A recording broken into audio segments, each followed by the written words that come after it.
네, 국민의힘 전당대회 3월 8일 있습니다. 그리고 1차에서 과반 후보가 나오지 않을 경우에는 이제 결선 투표를 합니다. 국민의힘 이 당대표 후보에 여러 사람들이 출마 선언을 하고 지금 열심히 뛰고 있는데요. 오늘은 김기현 후보 모시겠습니다. 후보님 어서 오세요. 반갑습니다. 안녕하세요. 우리 시청자들께 오랜만에 나오셨는데 인사 한 말씀 해주시죠. 우리 고성국 TV를 사랑해 주시는 시청자 여러분 안녕하세요. 반갑습니다. 새해 건강하시고 복 많이 받으시기 바라고요. 오늘 대담을 통해서 우리 김기현 그리고 국민의힘 더 많은 애정과 사랑을 부어주셨으면 좋겠습니다. 감사합니다. 예, 고맙습니다. 당 대표가 되시면 이것만은 꼭 하겠다. 뭐 당 대표 후보로서의 대표 공약일 수도 있고요. 그 말씀부터 좀 듣고 싶은데. 우선 일하는 정당의 모델을 한번 만들어 보고 싶다 그런 생각이 들어요. 그동안 네. 정당이라고 하면 늘 치고받고 하면서 일 잘 안 한다는 그런 평가를 많이 받아왔는데 네. 야당도 아니고 여당이 됐기 때문에 더더욱 일하는 모델을 좀 만들어서 정당이라는 것이 일하는 것이구나 하는 모델을 한번 만들어 보고 싶다는 생각이 있고요. 네. 또 공천을 가장 모범적으로 했다. 역대 어느 총선보다 가장 모범적인 공천, 네. 공정하고 또 상식에 부합하는 공천을 했다. 그 모델을 한번 만들어서 후세에 두고 그때 했던 공천의 모델을 한번 본받아 봐라. 이렇게 하는 모델을 한번 만들고 싶다는 생각이 들고요. 네. 그리고 우리가 이제 그동안 사실 지향을 해왔습니다만 잘 네. 안 된 것 중에 하나가 이게 정책 정당인데요. 네. 이 정책 정당을 하겠다고 말은 했지만 늘 그게 잘 안 됐는데 저는 우리 당에서 활동을 하면서 국회의원으로서 이 정책위 파트에서 많이 했습니다. 예. 정책조정위원장, 정책위원회 의장 한 절반 정도를 정책 파트에서 일을 했는데 네. 그러면서 느낀 것이 정책의 중요성 그것이 얼마나 우리에게 중요한 것인가를 저는 절감하게 느낀 사람이기 때문에 네. 네. 이 여의도 연구원을 중심으로 한 정책 기능의 개편도 물론 해야 되겠지만 네. 그것만이 아니고 우리 당 의원 한 명 한 명이 정책 기능을 가질 수 있도록 그걸 보강해야 된다. 정책위원회가 있는데 네. 정책위원회가 단순하게 유명무실한 형태의 그런 것이 아니라 실제로 컨텐츠를 갖추면서 프로그래밍화가 되고 그래서 여당과 정부와 사이에서 주도권을 가지고 여당이 네. 정책을 입안하고 끌고 나갈 수 있는 그런 힘을 가져야만 되겠다. 그래서 정책 정당으로 변모시켜야 되겠다. 그것도 나중에 아주 좋은 모델이었다. 성공한 모델이었다. 이런 평가를 한번 받아보고 싶습니다. 알겠습니다. 우선 세 가지 말씀하셨는데 일하는 정당의 모습을 보이겠다. 거기에는 뭐 모든 것들이 다 응축되어 있을 것 같아서요. 예, 차차 좀 자세한 말씀 듣기로 하고 두 번째가 가장 잘된 공천하겠다 그러셨는데 구체적으로 공천과 관련해서 좀 보관을 갖고 계십니까? 나름의 보관이 있습니다만 네. 지금 아직 말씀 다 드릴 단계는 아니고 또 그 네.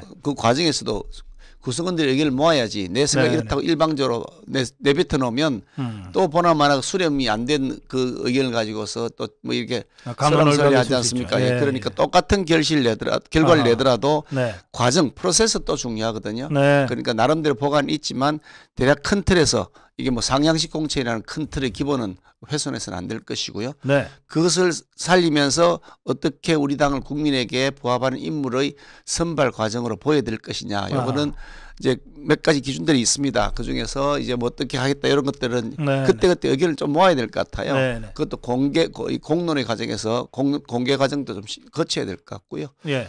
그렇게 해서 저 정도 같으면 다 뭐 수용할 수 있겠다. 그렇게 해서 합리적으로 적용하려고 하는데 네. 뭐니 그래도 사실 제도도 중요하죠. 제도도 뭐 중요합니다만은 완벽한 제도라는 게 전 세계에 어디 있겠습니까? 그렇습니다. 역대 공천 중에서 뭐 제도가 잘못되었다기보다 어찌 따져보면 사실은 운영하는 사람의 문제가 더 심각했지 않았나 이런 생각을 하거든요. 그런 면에서 아주 객관적으로 공정하게 드라이하게 할 수 있는 사람. 네. 그 사람이 바로 김기현이다. 제가 그걸 큰 소리 치면서 이제 말씀드리고 있는 거죠.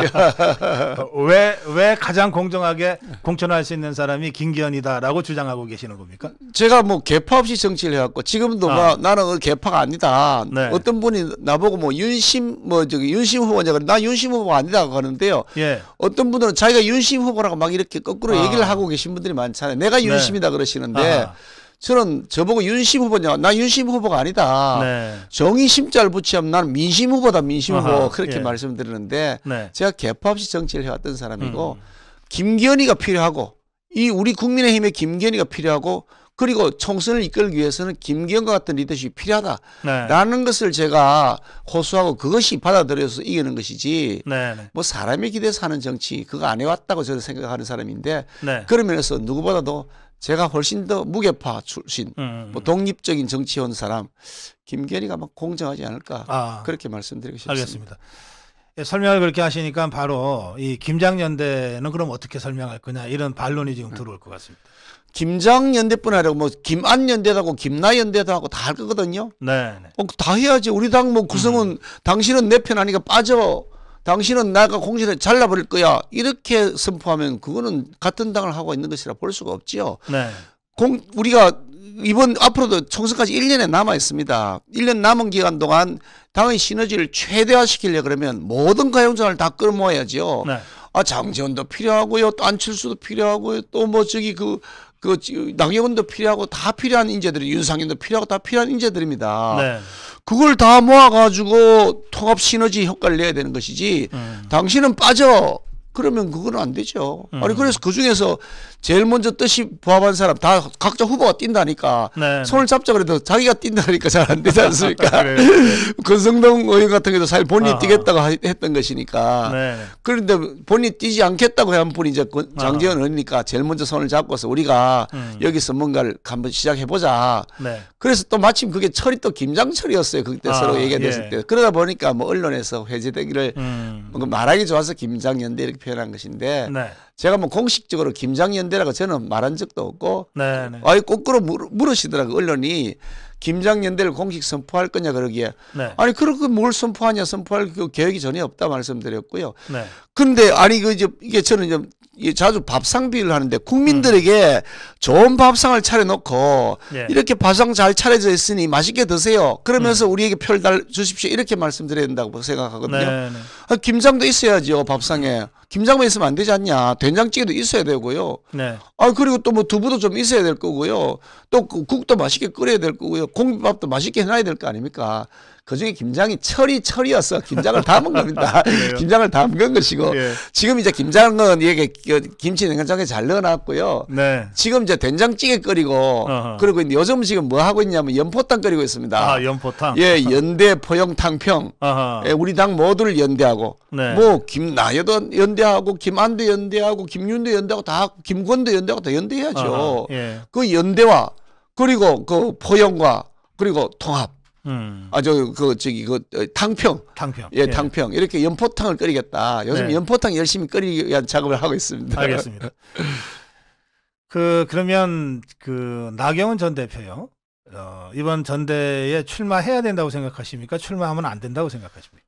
본인의 판단이기 때문에 제가 뭐 왈가왈부할 생각은 아닙니다만은 네. 하여간 본인이 어떤 판단을 하든지 저는 존중할 것입니다. 출마를 네. 하든지 출마하지 않든지 책임 있는 정치인의 판단을 존중해야 되는 것이지 그걸 가지고 뭐 후보끼리 왜 출마했냐 이렇게 얘기하는 것은 예의가 네. 아니라고 생각하고요. 네. 그런데 맡아 있는 여러 가지 직책이나 역할들 이런 또 당내 여러 가지 여건들 이런 것들을 충분히 본인이 아마 고려하면서 숙고한 끝에 현명한 네. 결론을 내리지 않을까 뭐 그렇게 기대하고 있습니다. 알겠습니다. 어젠가요? 초선 의원 43명에서 시작해서 지금 50명까지 연판장 서명이 늘었다 그러던데 나경원 전 대표에 대해서 규탄한다 이런 아주 격렬한 표현까지 쓰면서 출마를 하지 말라 이런 내용의 성명이 나왔거든요. 이건 그럼 어떻게 생각하십니까?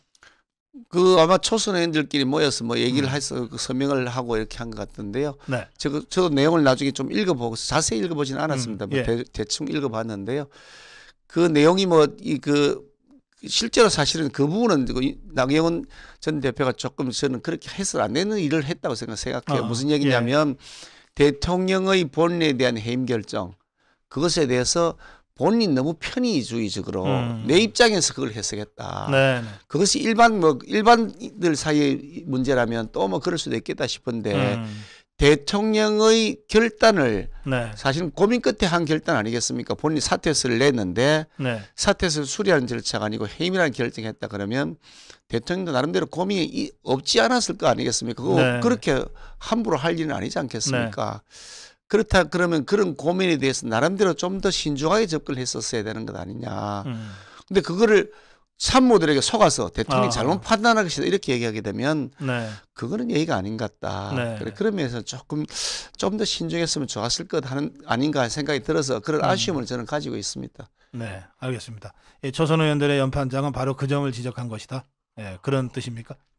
아마도 뭐 그런 뜻이겠고요. 거기도 보니까 뭐 저도 뭐 언론 보니까 그게 뭐 흔히 말하는 친윤이라고 불리는 사람들, 이외 네. 사람들도 많이 포함되어 있더라고요. 네, 네. 그런 걸 보면 그런 공감대가 굉장히 광범위하게 있는 것 같다는 생각은 듭니다. 알겠습니다. 예. 우리 김기현 후보님 모시기 전에 직전에 제가 오늘 안철수 후보 그 캠프 개소식에서 나온 발언을 제가 짧게 소개해 드렸거든요. 예. 역시 이제 수도권 연대론, 뭐 수도권 출마론 이제 이걸 계속 들고 나오는 것 같아요. 그 부분 관련해서는 공개적으로 논쟁도 한번 하신 걸로 제가 기억하고 있는데 어떤 입장이십니까?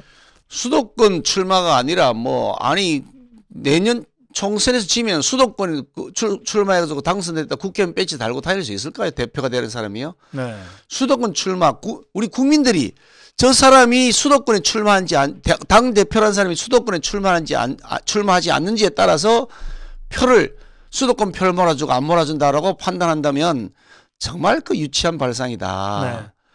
국민들에게는 그 대표가 어느 지역에 출마하는지는 관심이 없거든요. 네. 저 당이 일 잘하느냐 믿을 수 있느냐 이걸 보고 평가하는 것인데 당 대표가 수도권 지역에 출마했다 가지고 표를 모아주고 세상에 그런 컨센서스가 있다는 말을 저는 들어본 적이 없거든요. 네. 그러니까 아직도 아마추어 같은 정치를 하고 있다. 예. 프로적인 정치 그런 판단력이 좀 모자라는 거 아니냐는 생각이 듭니다. 이거 뭐 멀리 갈 것도 없어요. 구체적으로. 네.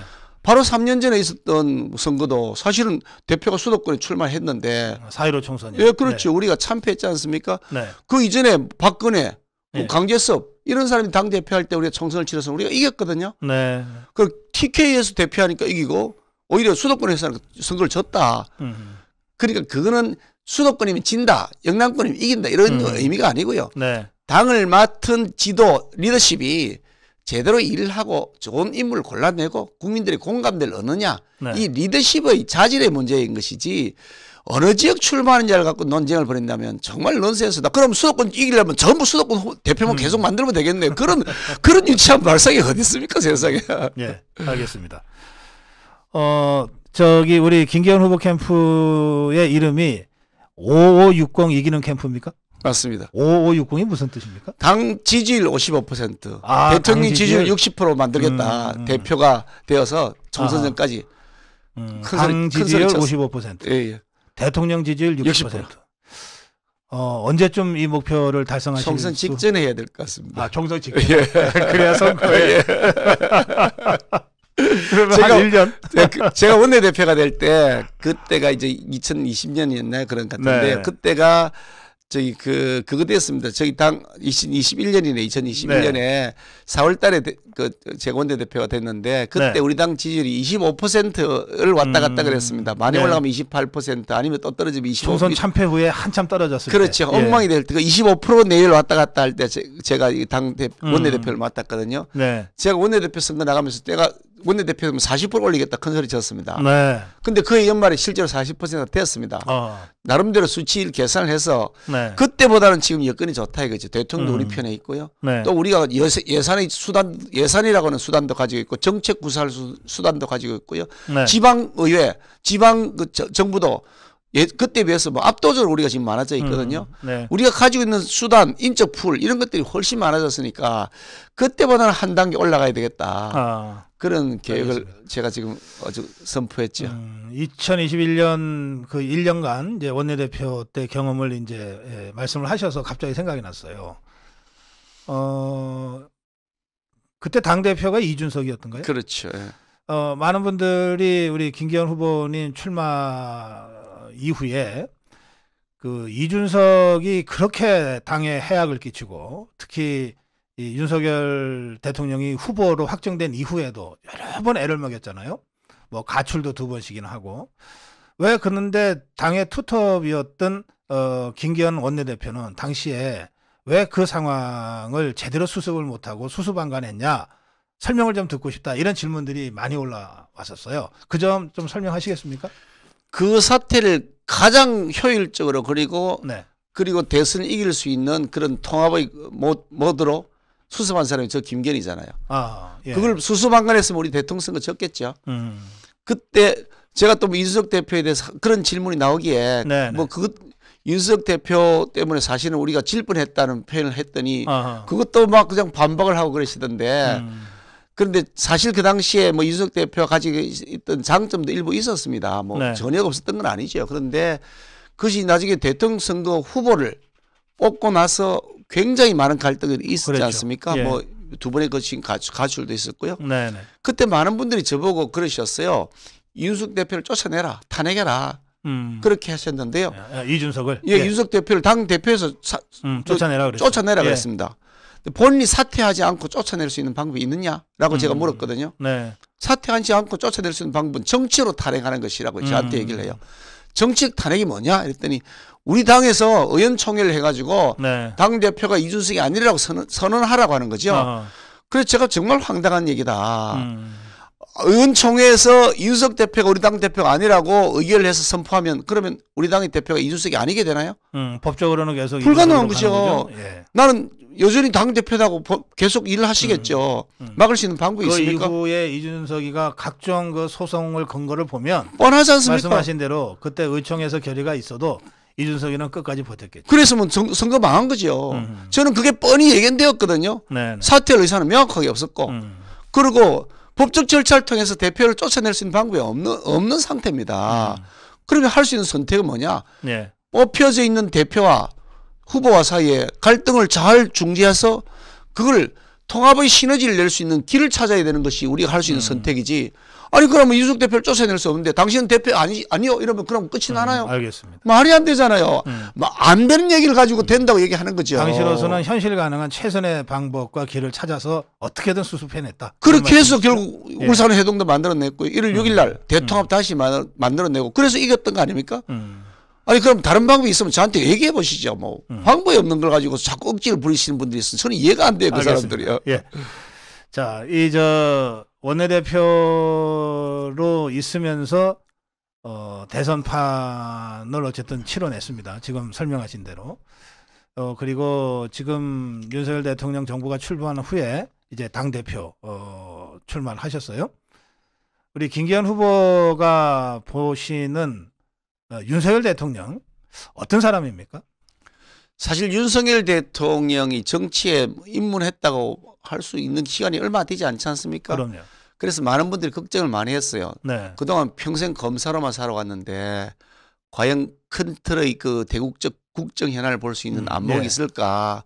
정치적인 그런 여러 가지 역량에 대한 뭐 의구심은 과연 없는 것일까 하는 의문들을 많이 가지셨는데 네. 저는 같이 이렇게 이제 후보 시절부터 해서 계속 대통령 선거 치르는 과정에서도 많은 대화를 했었고 또 대통령 당선되고 나서도 지금까지 계속해서 여러 가지 현안들에 대한 디스커션도 하고 또 고민도 같이 국정에 관한 고민들도 같이 나누는데 네. 느끼는 것은 참 소통하고 공감하는 능력이 다른 어느 역대 대통령보다 뛰어나다 그런 생각이 듭니다. 예. 보통 대통령이 되면 이게 사람하고 만나서 얘기하는 거 잘 안 하고요. 밥 먹는 거 잘 하기가 쉽지가 않습니다. 그러니까 특히 문재인 대통령이 거의 혼밥만 계속 했다고 그러지 않습니까? 가장 나쁜 케이스죠. 혼밥하는 거. 대통령이 수시로 사람 만나서 얘기도 듣고 식사도 같이 네. 하고 뭐 그러면서 이런저런 허심탄회한 이야기를 나눠야 어. 그래야 도대체 돌아가는 얘기도 알고 또 대통령이 가지고 있는 생각을 또 이해를 해서 그런 부분에 또 내부의 구성원들 사이의 의견도 수렴도 해보고 네. 이럴 수 있는 건데 완전히 그냥 무인도 혹은 뭐 저 하늘나라에 따로 있는 것처럼 했던 대통령의 모습들이 과거에 많이 있어 왔잖아요. 그게 이제 정도의 차이는 있었습니다만은 좀 더 부드러울 때도 있었고 좀 더 딱딱할 때도 있었는데 네. 제가 겪어본 역대 대통령 중에서 가장 부드럽다. 어허. 굉장히 많이 듣고 그리고 그 상대방 말이 옳다고 생각되면 그 수용하는 네. 그러면서 공감하는 것도 굉장히 뛰어난 그런 대통령이라는 생각이 들었고요. 네. 거기다가 그 국정 현안에 대해서도 소신과 철학이 굉장히 확고하신 분이다. 예. 사실 그 지난번 화물연대에 대한 대응하는 것도 음. 그 역대 어느 대통령도 사실 그렇게 결단을 못 내렸었거든요. 네. 옳은 길인 줄 알지만 하도 거기에 대한 극렬한 저항들이 있으니 네. 네. 그렇게 못했던 것을 이번엔 과감하게 그에 대한 법적 조치를 대응하면서 했단 말이죠. 그런 걸 보면 소신과 철학 이것이 굉장히 강단 있게 나타나는 것이다. 그런 네. 면에서 많은 국민들이 걱정하시는 것보다 훨씬 더 뛰어난 역량을 가진 대통령이다. 저는 그런 평가를 하고 있어서 예. 남은 기간 한 4년 한 반쯤 남았네. 그런데 그 남은 기간도 4년 반이 채 안 남았는데 4년 몇 개월 남았는데요. 네.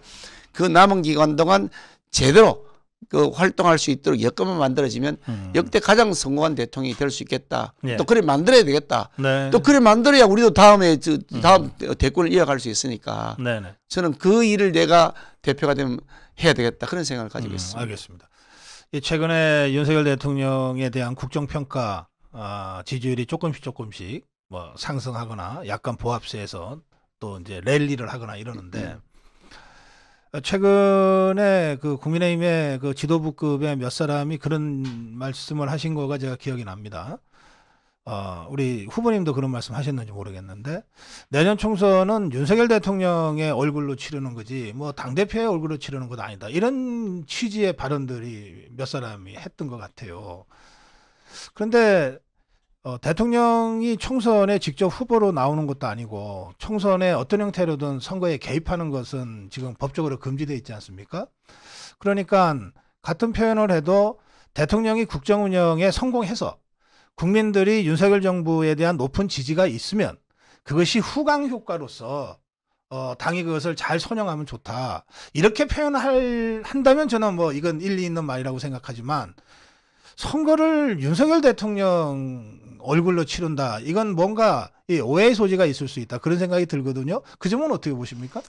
그렇게 말씀한 분은 그 표현을 좀 줄여서 네. 윤석열 대통령이 얼굴을 치른다라고 표현한 것인데 해석하기에 따라서 이제 그걸 다르게 해석하기는 오해 소지도 있는 것 같긴 해요. 그런데 그걸 설명하려면 너무 복잡하잖아요.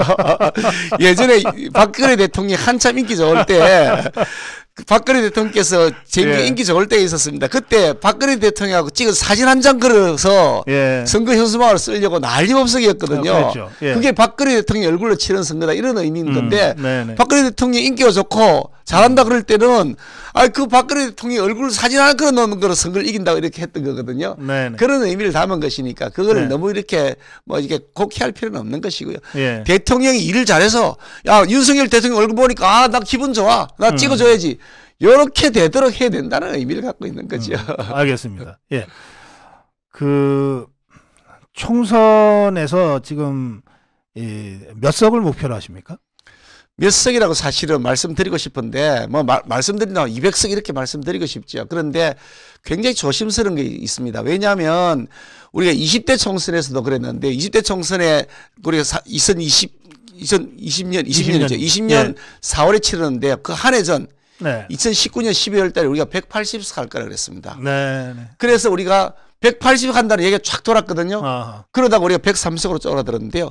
그 전에 20대 국회 때도 마찬가지입니다.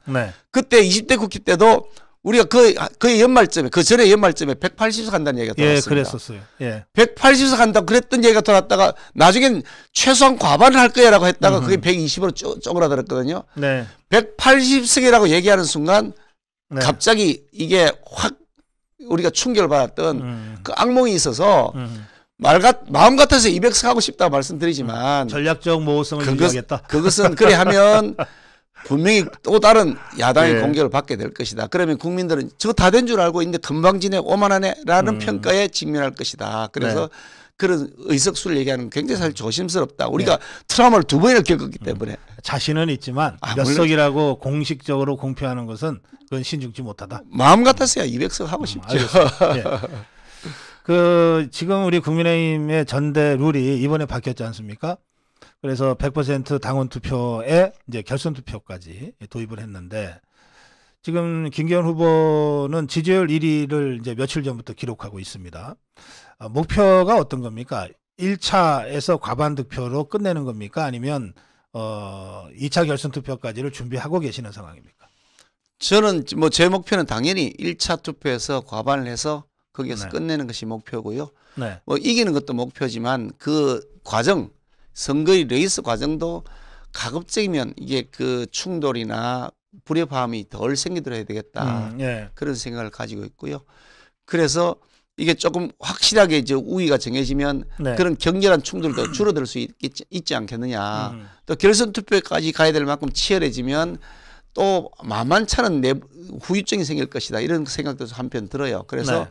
그런 면에서 보더라도 제가 1차에서 안정적인 과반을 해서 마무리하면 당의 대통합을 통한 시너지 효과를 내는 데는 후유증을 좀 줄일 수 있다. 뭐 이런 예, 생각을 하고 있습니다. 알겠습니다.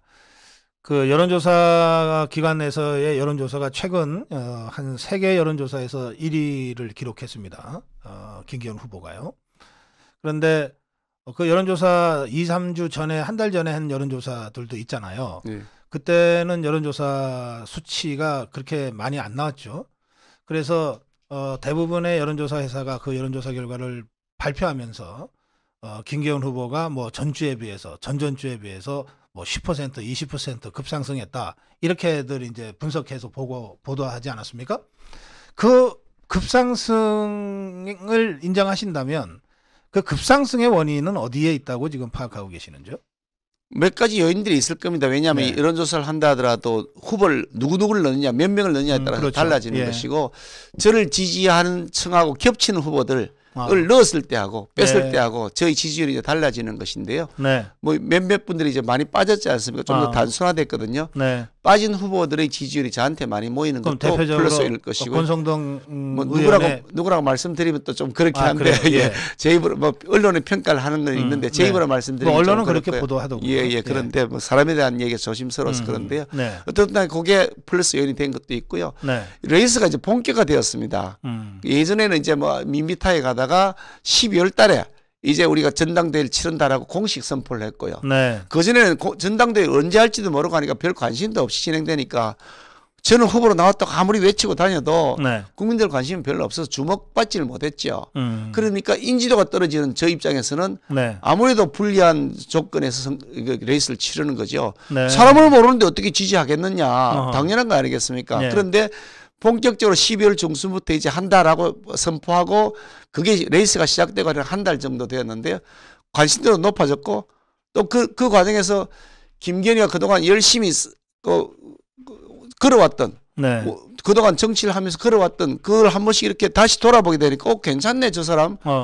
그동안 몰랐는데 알고 보니까 괜찮네. 네. 인지도가 지금 떨어졌던 것이 인지도가 높아지는데 저에 대한 비호감이 또 가장 낮거든요. 아하. 그러니까 지지하지 않는다는 인지도는 낮지만 높아질 수 있는 인지율은 이만큼 룸이 커져 있는 것이고 저에 대한 비호감이 낮으니까 커지는 만큼 지지율은 높아지는 것이죠. 굉장히 빠른 속도로 올라갈 수밖에 없는 구조다. 네. 제가 이기는 그 리더십을 보여드리겠다. 과거에 그랬지 않냐 하는 것도 예. 상당 부분 이제 먹히고 있고 안정적인 리더십.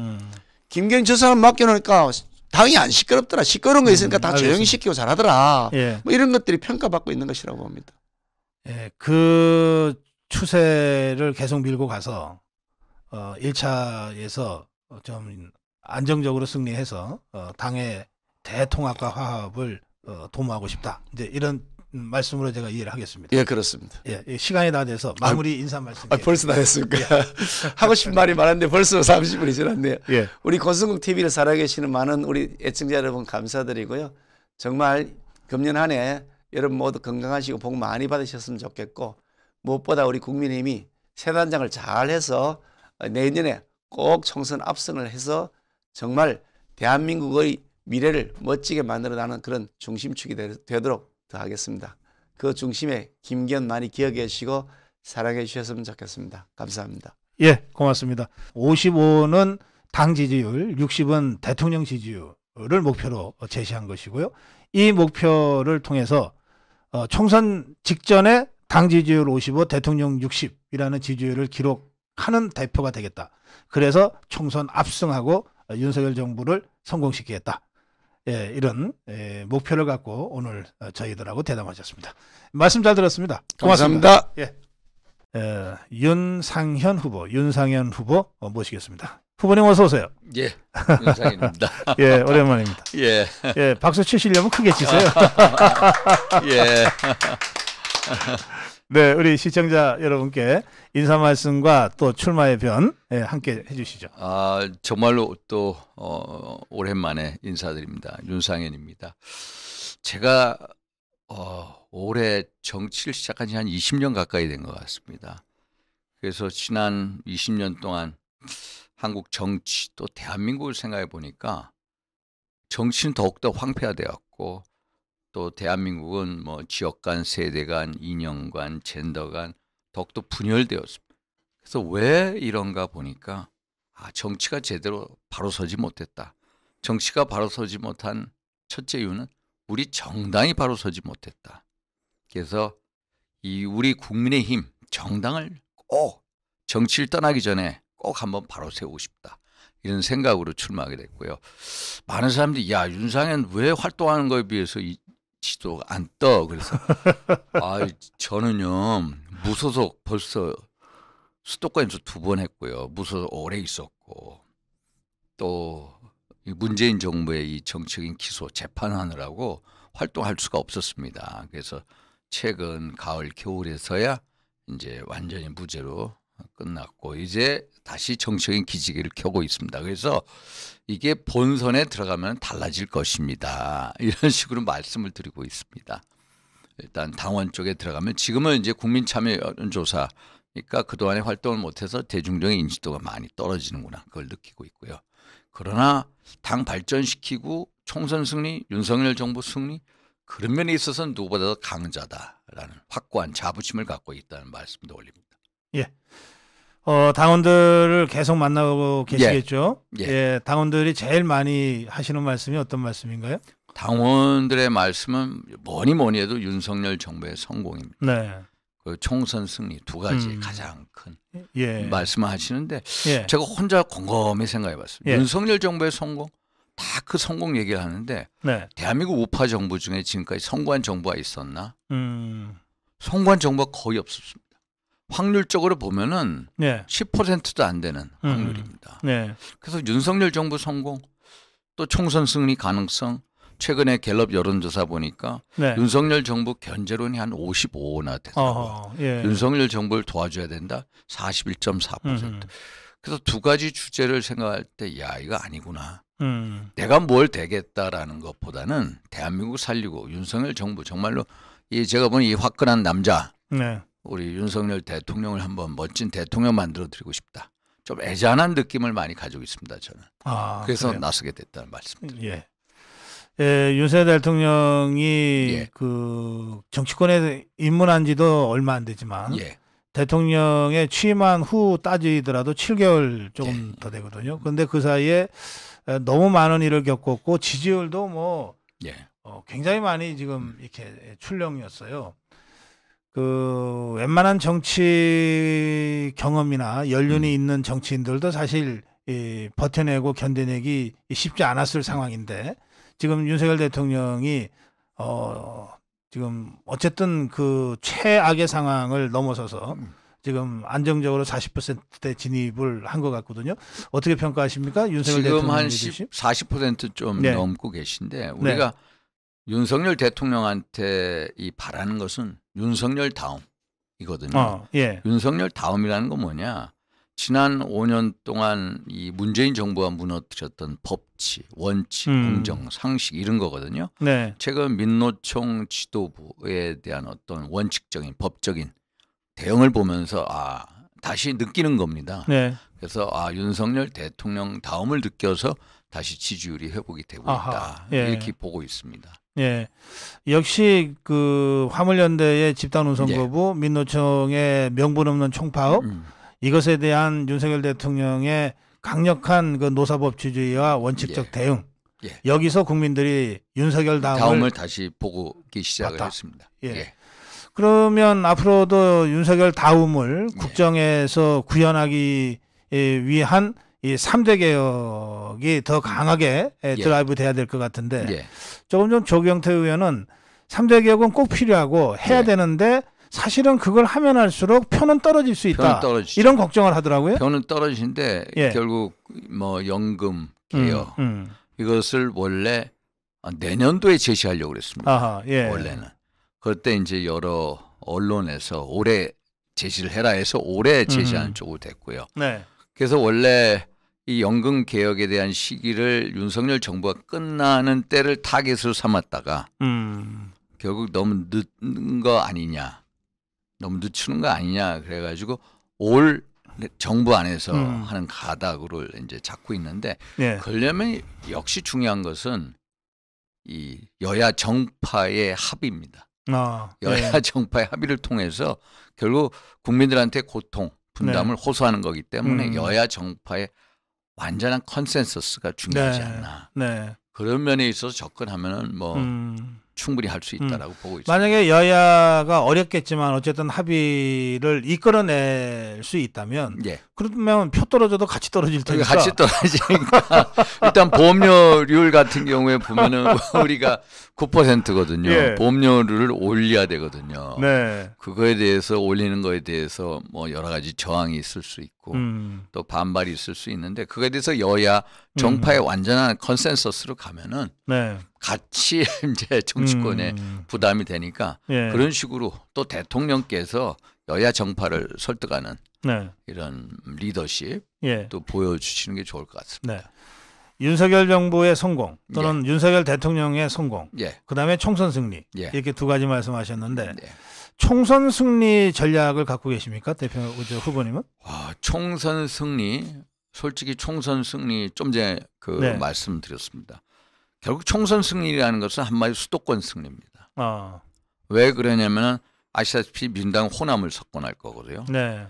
이 국민의힘은 영남을 거의 석권을 하고 그러면 수도권에서 승리를 해야 되는데 수도권 의석수가 서울, 경기, 인천 총 121석이고 서울의 의석수가 8개 의석. 49개 중에 8개밖에 우리 쪽 의석이. 경기도 59석 중에 7석. 인천 13개 중에 2석 있습니다. 그래서 결국 수도권 선거를 이기느냐. 또 이제 MZ세대, 중도층. 결국은 여기서 판가름납니다. 그래서 제가 영남에 가면 이런 말씀을 많이 드립니다. 영남이 우리 이제 보수의 심장이다. 심장이지만 심장이 진짜 싸우냐? 아니다. 싸움은 손 발이 하는 거 아니냐. 팔 다리가 하는 거다. 그래서 진짜 싸움은 수도권에서 이루어지는데 수도권 싸움에서 이길 수 하려면은 일단 지도부부터 전략적으로 판단하자. 전략이라고 말씀하시면 수도권 지도부를 만들자라는 겁니다. 민당을 한번 보십시오. 민당은 그 이재명 대표부터 그 밑에 있는 뭐 정청래, 고민정, 박찬대, 서영교, 장경태 최고위원이 전부 다 수도권 의원, 비수도권 의원이 없습니다. 또 원내 지도부 박홍근, 진성준 전부 다 서울이군요. 비수도권이 하나도 없어요. 전부 다 수도권 지도부고 60 넘은 사람도 없습니다. 결국은 전략이 먼저면 일단은 이 수도권 지도부를 구성하자. 이게 첫 번째 가는 전략입니다. 왜? 수도권에서 싸움을 하려면 수도권 지도부에 한 10몇 명이 들어가 있으면은 그분들이 어떤 외연 확장을 위해서 하나의 진지 역할을 하면서 이 박갈이 하는데 좋다. 이런 것도 중요하고요. 또 하나는 이제 MZ세대. 우리가 지난 그 2016년 총선이나 2017년 대선이나 2018년 지방선거나 2020년 총선 다 졌습니다. MZ세대가 민당 쪽을 손들었고요. 그러나 재작년 4월 7일 서울시장 재보궐선거, 작년 3월 9일 대선, 6월 1일 지방선거 MZ세대가 우리 쪽으로 왔습니다. 그래서 우리가 이겼습니다. 그런데 지금 MZ세대가 어디로 갔느냐. 우리를 지지하는 지지율이 20%밖에 안 됩니다. 그럼 MZ세대의 이 표를 다시 가져오는 거 이게 대단히 중요합니다. 그러면 MZ세대를 어떻게 데려올 거냐. 이게 문제인데 그래서 저는 MZ세대에 대한 우리의 진정성을 보여줘야 된다. 그러면 우리가 지난번 2020년 총선 공천할 때 보면요. 우리의 젊은 친구들 김병민이라든지 예를 들어서 뭐 천가람이라든지 김재석 전부 다 청년 벨트라고 했는데 전부 떨어진 데 줬습니다. 솔직히. 솔직히 험지에다 갖다 놓고 청년 벨트라고 했습니다. 그런데 민당 훨씬 더 전략적으로. 제가 한번 들어가 보면요. 민당 국회의원들 보면 저 아들뻘 되는 90몇 년생들도 있습니다. 그래서 MZ세대에 대한 진정성을 보여주기 위해서는 일단 우리가 우선적으로 이 MZ세대 출신들을 텃밭에 공천을 해줘야 됩니다. 당선 가능성 높은 당선 가능성 높은데 우리는 이 MZ세대를 어떤 정치 총선용 소모품을 쓰는 게 아니라 진정성이란 뭐예요? 그 사람들을 정말로 앞으로 정치적인 거목을 성장할 인물들을 해서 텃밭에 공천을 줘야 된다. 네. 그리고 오늘도 아까 여론조사 보니까 핵무장론에 대한 얘기도 보면은 이 MZ세대 68%가 네. 핵무장을 찬성하더라고요. 아하, 그래서 예. 정책적으로도 MZ세대가 좋아하는 여러 가지 정책, 이슈에 대한 네. 발굴 이런 것들이 총체적으로 같이 갈 때 우리가 총선 승리를 할 수가 있다라고 생각을 합니다. 특히 하나 네. 중요한 것은 우리가 총선 때 항상 치는 이유가 뭐냐면 네. 과거 청와대하고의 갈등입니다. 대통령실하고의 갈등, 예. 공천을 둘러싼 갈등. 네. 사실 이게 가장 큰 우리의 내관이었는데 이 문제를 또 처리를 잘해야 됩니다. 대통령하고의 두터운 신뢰 속에서 또 강단 있게 할 말하고 네. 이런 거에 대한 어떤 당 대표 총선의 갈등을 최소화시킬 수 있는 거 이런저런 생각해 보면 그런 면에 있어서는 제가 충분히 나설 자신이 있다, 자부심이 있다. 그래서 그런 정도의 전략을 구상을 지금 생각하고 있습니다. 알겠습니다. 그 이제 MZ 세대 말씀하셨는데 그 실제로 MZ 세대를 당선 가능성이 높은 지역에 전진 배치하자. 예. 이 그냥 코스프레로만 하지 말고 예. 이 말씀은 굉장히 의미 있는 말씀 같아요. 예. 그 이제 그 이기는 군대는 말이죠. 예. 백전도장들이 험지에 험지로 갑니다. 그리고 예. 신병들을 최대한 맞습니다. 뒤쪽으로 보호를 해주거든요. 예. 경험을 쌓으라고. 예. 근데 이제 지는 군대는 이 신병들을 총알바지로 내세워요. 예. 자기만 몸 구하려고. 그 제가 2001년도인가 메일 깁슨이 주연으로 나온 예. We Were Soldiers라는 영화가 그래요. 있습니다. 그런 영화 있죠. 예. 그게 이제 베트남 전에 참전한 미군 부대. 네. 그 대대장이 할 무어라고 하버드 대학 출신입니다. 네. 이분이 연병장에서 연설을 합니다. 그런데 참 감동적인 연설을 합니다. 이 가족들이 있는 데에서 얘기를 하는데 나 할 무어는 이 여러분들 내가 너무나 사랑한다. 여기에는 백인종도 있고 황인종도 있고 흑인종도 있다. 그러나 내가 제군들한테 꼭 한마디 하고 싶다. 나는 누구보다도 먼저 전장에 뛰어들어갈 것이고 누구보다도 가장 늦게 전장에서 나올 것이다. 신의 축복을 빈다. 너무 감명적인 연설인데 대장이 일단 험지로 뛰어들어가야 됩니다. 근데 우리는 이게 약합니다. 제가 요번에 뭐 김장연대 등등등 이걸 보면서 사실 제가 수도권 선거가 중요하기 때문에 당 대표에 나오고자 하는 후보들께서는 수도권에 나오는 선을 하자. 수도권으로 지역구로 옮기자라고 제안을 했고 그 제안에 이제 안철수 의원도 찬동하셨고 나경원 의원도 공감을 하고 계신데 아닌 분들이 많아요. 제가 누구나 말씀 안 드리겠습니다. 그래서 또 그분은 제가 그래요. 본인이 당신께서 대표가 되면은 당 지지율 55, 대통령 지지율 60을 만들시겠다고 그러거든요. 그럼 수도권에 나와라. 서울 강도에 나와라라고 했는데 그거 안 나오고 한가한 소리라고 그래요. 한가한 소리. 그래서 우리는 정말로 수도권 사회 이 싸움에 나올 왜 결전에 나올 결기가 없냐. 이게 좀 안타깝습니다. 그래서 김장연대 하는 두 분한테 내가 그럽니다. 내로남불 연대다. PK 연대고 한마디로 또 기득권 연대다. 이런 식으로 얘기하는데 그분들은 항상 과거에 이제 험지 출마하라고 남들은 떠밀거든요. 험지 출마하라고 해놓고 본인들은 소속관 나오려면 또 안 나옵니다. 참 그래서 이게 너무 기득권에 갇혀 있는 것 같아서 안타깝다. 수도권 싸움은요. 저같이 수도권에서 낙선도 해보고 또 공청 탈락도 한 4번인가 해보고 또 무소속으로 연거푸 2번도 살아보고 이렇게 해봐야 수도권 민심에 격변한 수도권 민심에 어떻게 전략적으로 대응해야 하는지 이런 걸 알거든요.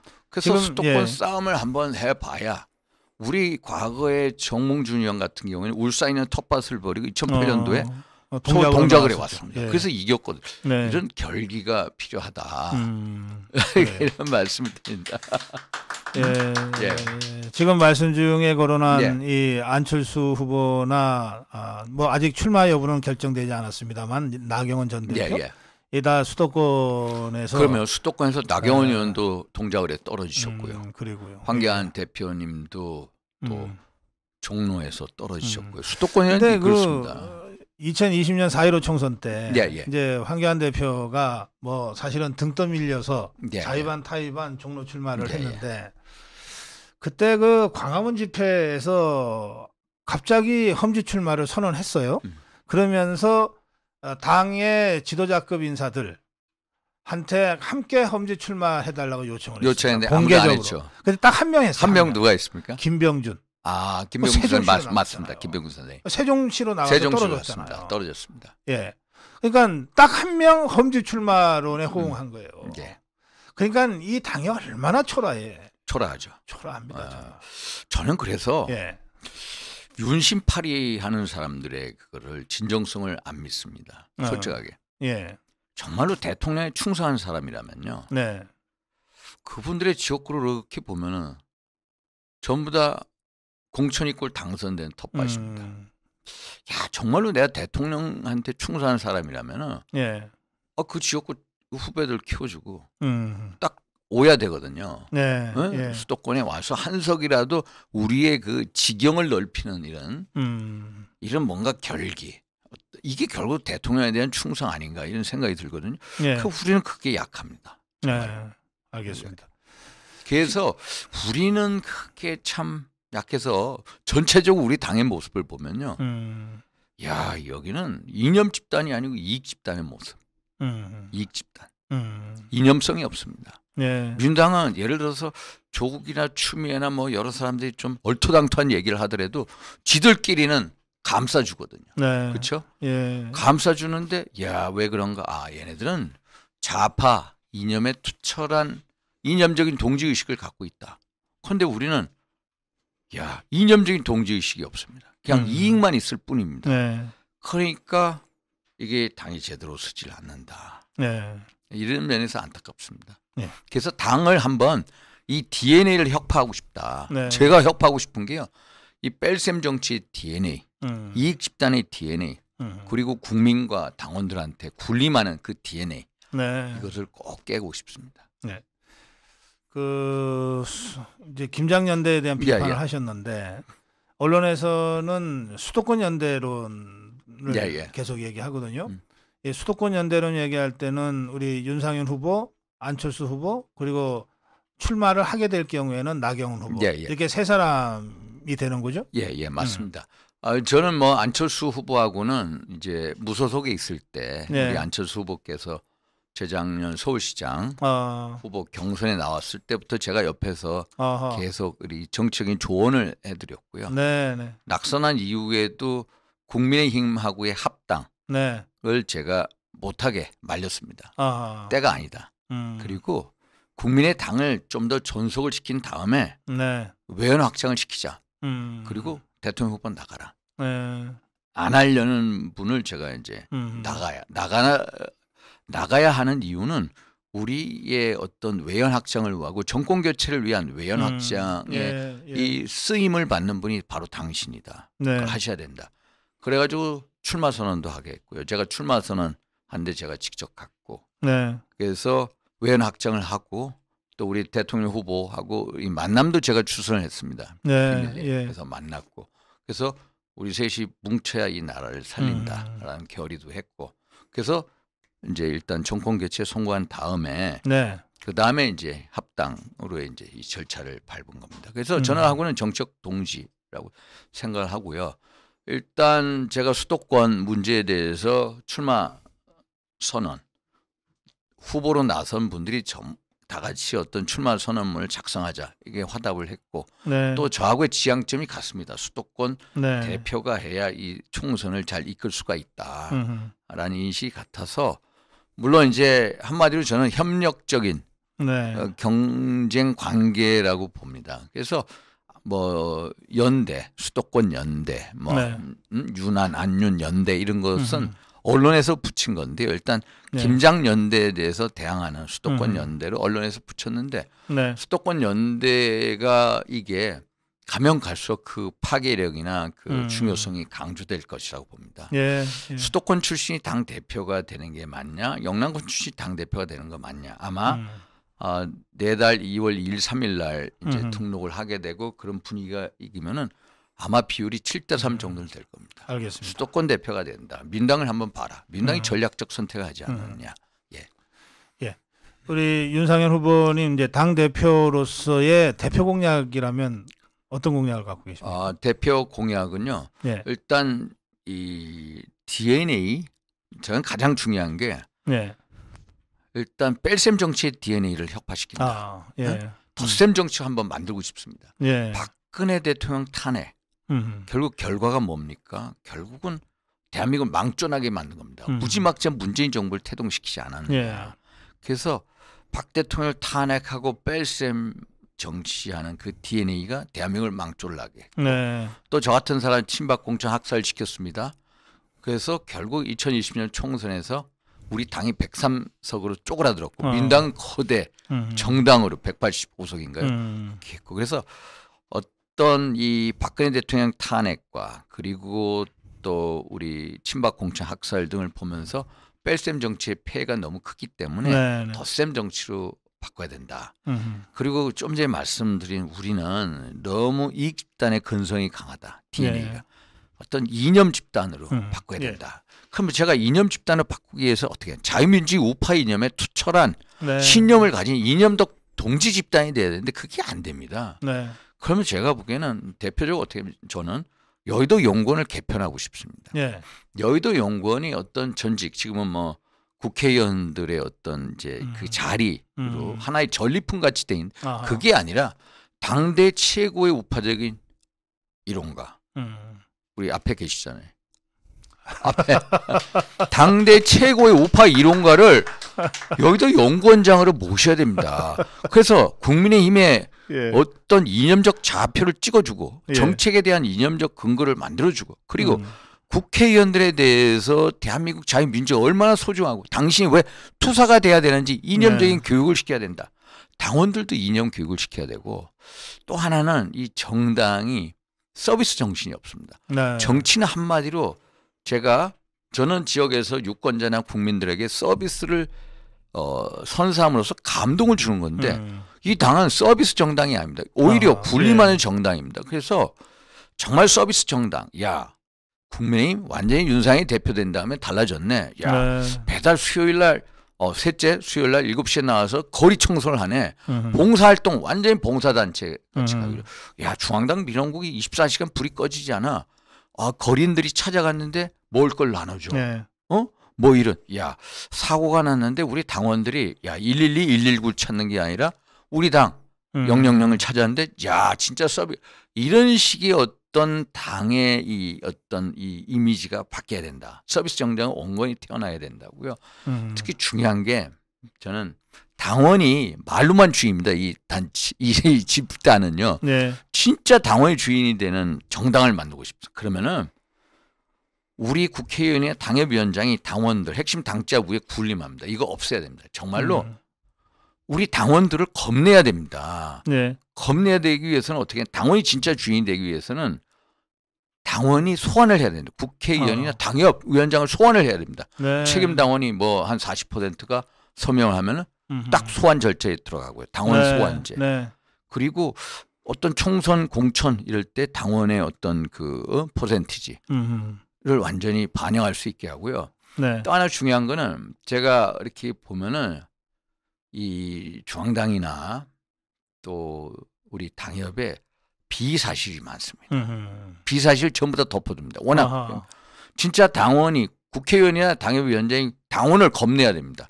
그래야 이게 제대로 된 정당이 됩니다. 당원이 진짜. 네. 그래서 비사실이 있으면 정말 대표 직속하에 친문고 제도를 좀 만들고 싶습니다. 그래서 비사실 전부 다 얘기해라. 네. 당협이든 중앙당이든 그것을 전부 수집해서 만약에 문제가 있으면 읍참마속하는 결기가 있어야 진짜 당원이 주인 되는 사회가 된다. 정당이 된다. 이런 말씀입니다. 알겠습니다. 예.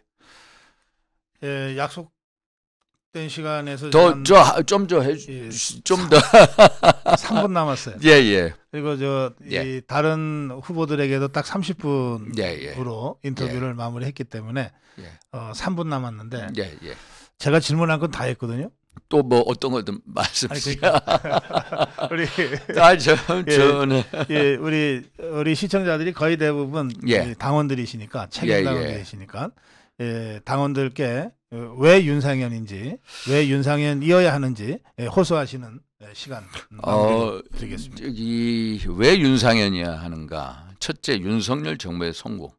둘째, 총선 승리. 셋째, 당의 화합입니다. 셋째, 당의 화합. 솔직히 이 당권에 나서는 분 중에 저만치 당을 화합시킬 수 있는 분은 없습니다. 과거에 우리가 구체적 이름은 거명하지 않겠습니다. 당 내에서 많은 당원분들께서 손가락질하는 분들, 저는 그 생각을 많이 합니다. 그분들이 만약에 탈당을 해서 새로운 신당을 창당할 경우에 그게 어떻게 되겠는가? 수도권에서. 저는 수도권에서 처절하고 정말 절박하게 정치를 해왔기 때문에 덧셈의 정치, 원팀을 주장합니다. 우리가 원팀이 됐을 때 지난 대선 때 그 민주당 이재명 후보하고의 표차가 24~25만 표밖에 안 됐습니다. 만약에 여기서 분열되고 이탈자가 생기고 신당이 차려지면 어떻게 되느냐? 수도권 선거 500표 1000표 싸움에 우리 수도권 전멸합니다. 저는 그게 너무나도 절박하게 다가옵니다. 그래서 원팀 정신을 가야 되고 정말로 당에 또 윤핵관도 있고 비윤핵관도 있고 뭐 여러 어떤 분파가 있습니다만 분파를 전부 화합시킬 수 있는 사람이 누구냐? 그건 윤상현이다. 그거 다 동감하실 겁니다. 그래서 그런 면에서 잘할 수 있고 아까 말씀드린 총선 승리, 저는 누구보다도 이 수도권 선거에서 처절하고 절박하고 절실하게 선거를 해오면서 누구보다도 이 수도권 싸움에 능한 야성을 가진 전략가로서 자리매김해 왔습니다. 그러면 선거라는 것은 한마디로 전략 대 전략의 싸움입니다. 그런 면에 있어서 또 자신할 수 있고 또 아까 말씀드린 윤석열 정부의 성공, 윤석열 정부의 성공은 그저 되는 게 아닙니다. 바로 우리 국민의 힘을 바로 세워야 됩니다. 제가 말씀드린 이 나쁜 고질적인 병폐적인 DNA, 뺄셈 정치의 DNA, 이기주의의 DNA, 이익집단의 DNA, 또 굴림의 DNA, 또 반서비스 정신의 DNA, 이걸 전부 혁파시켜야 된다. 저는 하면 합니다. 또 하나 만약에 말씀드리면 공천. 저는 제가 국회의원 선거 이 공천관리위원장을 2번 했습니다. 박근혜 정부 때 세월호 참사 이후에 제가 730 재보궐선거 공천심사위원장인데 15개 중에 처음에 스타트할 때 4대 11이었습니다. 4대 11이었는데 딱 끝났을 때 11대 4였습니다. 또 작년에도 6월 1일 지방선거 때에도 공천심사위원장 했거든요. 그때 국회의원 보궐선거 7개 있었어요. 7개 중에 5개를 이겼어요. 제가 곰곰이 생각하니까 야, 윤상현이가 이끄니까 총선 공천을 하니까 야, 국회의원 공천에 한 65% 승률을 가져온 겁니다. 이거는 뭐 하나의 팩트입니다. 제 자랑이 아니라. 그래서 이런 거를 생각해 보면은 윤상현이 해낼 수 있다. 정말로 수도권 연속 무속 2번 힘든 신화인데 그런 신화를 가지고 제가 이제 서서히 4명의 컷오프에서 통과될 때부터 윤상현이 보일 겁니다. 제가 말씀드리는 전략과 메시지 정책을 꼭 귀담아 들어주십시오. 반드시 승리로 보답드리겠습니다. 고맙습니다. 네. 우리 당대표 후보 윤상현 후보와의 후보 대담은 여기서 마무리하겠습니다. 그런데 윤상현 의원이 나오셔서 제가 이 대표 선거와는 전혀 관계없는 정말 꼭 그런데 질문해야 될 질문 한 가지가 있어서 여러분들 조금 양해를 구하고 그 질문은 좀 제가 해드려야 되겠습니다. 전두환 대통령이 서거하신 지 1년이 넘었죠. 그 아직 유고를 안치하지 못하고 있는 걸로 제가 알고 있습니다. 어떤 상황인지 또 앞으로 어떻게 할 건지 좀. 지난 11월 23일 날 일주기였고요. 그래서 우리가 6월 함을 서재 이제 들어가면 우측에 응접실에 모시고 있습니다. 네, 지금 연희동에 예. 모시고 있는데 네. 제가 그때 이제 가족분들하고 1시간 동안 상의를 해서 예. 어디 유고를 모실 때를 찾자. 네. 일단 일사단 근처에 얘기를 했는데 사실 제가 최근에 한 2-3번 갔습니다. 네. 그 주애란 박사님하고 박선영 이사장님하고 이춘석 장군님. 네. 네. 왜냐하면 그 강원도 이 화천, 양구 이쪽 지역에 21사단이 있는데 예. 그쪽 지역에 저쪽 북쪽이 북쪽에 예. 그 뭐 모택동 고지 뭐 이제 이런 고지가 바라다 보이는 네. 조그만 이제 땅이 있습니다. 거기에 모시는 게 어떻겠느냐 해가지고 제가 한번 그 앞에까지 갔었고요. 예. 그래서 우리 이 몇 분 우파 우파 운동하시는 분들하고 가서 또 만남을 가졌습니다. 네. 지난번에. 그래서 거기서 또 우리 가족분들하고 다시 얘기를 했고 네. 그래서 여러 장소를 물색을 하고 있다라는 네. 말씀을 드립니다. 사실 이 전직 대통령이 서거한 지 1년이 지났는데도 아직 그 안치를 못하고 지금 그 유골 상태로 그 이 댁에서 지금 이 보관하고 있다는 사실 자체가 너무나 정말 황당하고 황망해요. 예. 대략 어느 정도 시점에 어쨌든 우리 전두환 대통령의 유언이 있었잖아요. 북한 땅이 바라보이는 고지에 묻어달라. 내가 죽어서라도 북한 내려오지 못하게 지키겠다. 이런 유언이 있었죠. 예. 맞습니다. 우리 노태우 대통령은 작년에 이제 서거하셨을 때 재작년이죠. 서거하셨을 때 파주에 이제 묘비 한 500평으로 조성을 했습니다. 그래서 이제 국가 관리에 들어갔는데 아직 전 대통령 이거는 아직 안 됐는데 그래서 저희는 원래 가족적으로는 한 3년 정도의 기간을 가지고 하려고 그랬습니다. 근데 최근에 이제 우파 운동 하시는 분들하고 저하고 이제 같이 제가 만남을 주선을 했고요. 그 속에서 이제 빨리 하자. 속도를 빨리 했으면 좋겠다.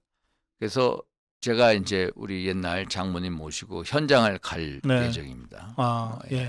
그래서 곧 이제 현장에 가서 보여드리고 이거 하려고 그걸 준비 중에 있습니다. 장모님 말씀하시니까 그 이순자 여사님 정정하신 걸로 아직 며칠 전에 정정하십니다. 제가 인터뷰 기사는 봤습니다. 알겠습니다. 전두환 대통령의 유언입니다. 현충원에 보내달라가 아닙니다. 북한군이 바라다 보이는 곳에 묻어달라. 이겁니다.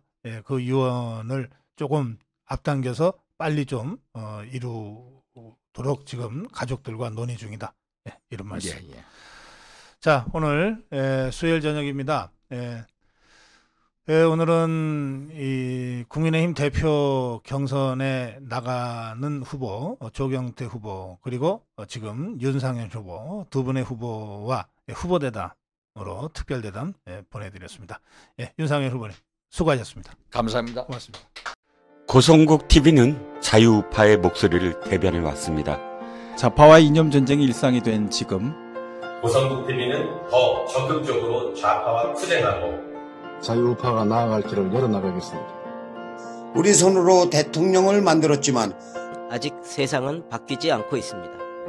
고성국 TV는 여전히 좌파들의 음흉한 노란 딱지 광고 탄압으로 여러 가지의 그 어려움을 겪고 있습니다. 자유우파 국민 여러분, 한 달에 10,000원씩 후원하는 만만 회원이 되어서 고성국 TV를 지켜주십시오.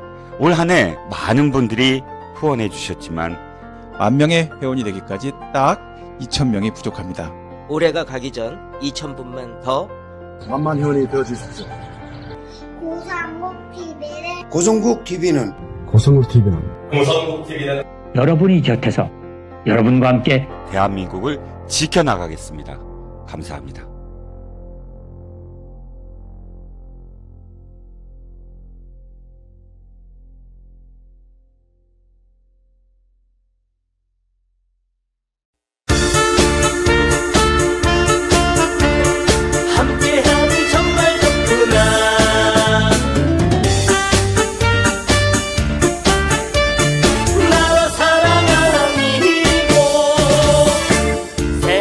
생각하고 생각해봐도 잘못된 걸 어떻게 하나.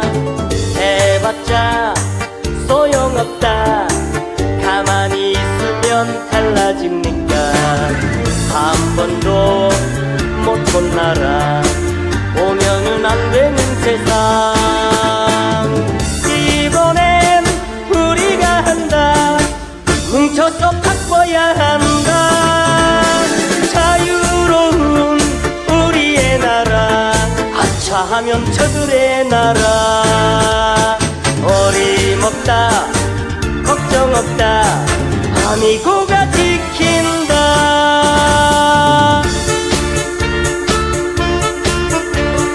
함께하니 정말 좋구나. 나라 사랑하미고. 생각하고 생각해봐도 잘못된 걸 어떻게 하나. 해봤자 소용없다. 가만히 있으면 달라집니까? 한 번도 못 혼나라. 오면은 안 되는 세상. 이번엔 우리가 한다. 뭉쳐서 바꿔야 한다. 자유로운 우리의 나라. 아차하면 저들의 나라. 어림없다 걱정 없다. 아미고